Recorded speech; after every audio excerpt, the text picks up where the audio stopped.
Good morning, children. Welcome. Welcome to today's social science class. Old and new religions. The thousand years of history that we are exploring witnessed major developments in religious traditions. People's belief in the divine was sometimes deeply personal, but more usually it was collective. Collective belief in a supernatural agency.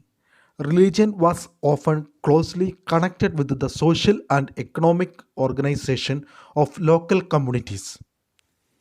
It was during this period that important changes occurred in what we call Hinduism today.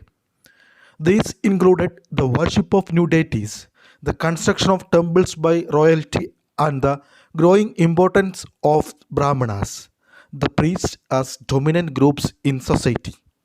Their knowledge of Sanskrit text earned the Brahmanas a lot of respect in society. Their dominant position was consolidated by the support of their patrons, new rulers searching for prestige. Children, patron means an influential, wealthy individual who supports another person, an artist, a craftsperson, a learned man, or a noble. One of the major developments of this spirit was the emergence of the idea of bhakti, of loving personal deity that devotees could reach without the aid of priests or elaborate rituals. This was also the period when new religions appeared in the subcontinent. Merchants and migrants first brought the teachings of the Holy Quran to India in the 7th century. Muslims regard the Quran as their holy book and accept the sovereignty of the one God, Allah, whose love, mercy, and bounty embrace all of these who believes in Him without regard to social backgrounds. Many rulers were patrons of Islam, and the ulama learned theologians and jurists. And like Hinduism, Islam was interpreted in a variety of ways by its followers. There were the Shia Muslims who believed that the Prophet Muhammad's son of in law, Ali, was the legitimate leader of the Muslim community, and the Sunni Muslims who accepted the authority of the early leaders, Khalifas of the community, and succeeding Khalifas. There were other important differences between the various schools of law, Hanafi and Shafi, mainly in India, and in theology and mystic traditions.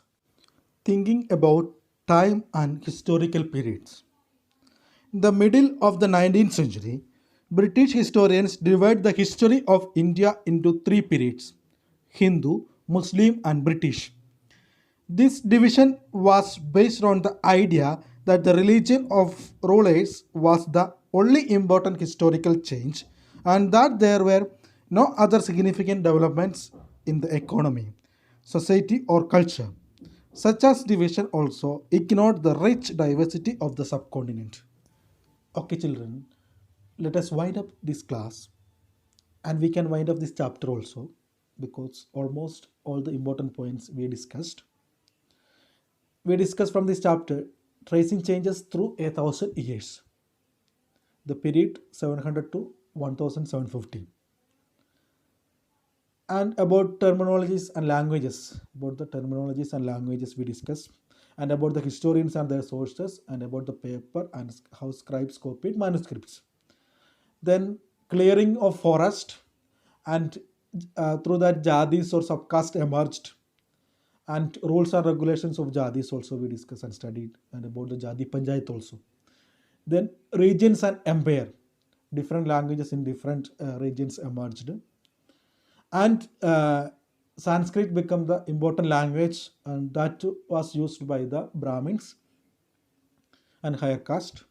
Then old and new religions emerged. The old religion, we can say Hinduism, and in Hinduism, Brahmins become the very important group, and they are controlling entire system. Then about the idea of bhakti, new way of worship, without deity, complete love and affection. That is about the idea of bhakti. Then about the Islamism, Then taking about historical period, time and historical period, mainly the history, the British, they divided mainly about based on religion, Hindu, Muslim, and the British, the Indian history like that divided. But actually, the division should be happened according to the economical and political and social changes, how it's happened. But British did like that. But the variety of changes happen in the Indian subcontinent this period. So all these points we discuss. Okay, now you can complete your works. Okay, thank you. Thank you to listening my class.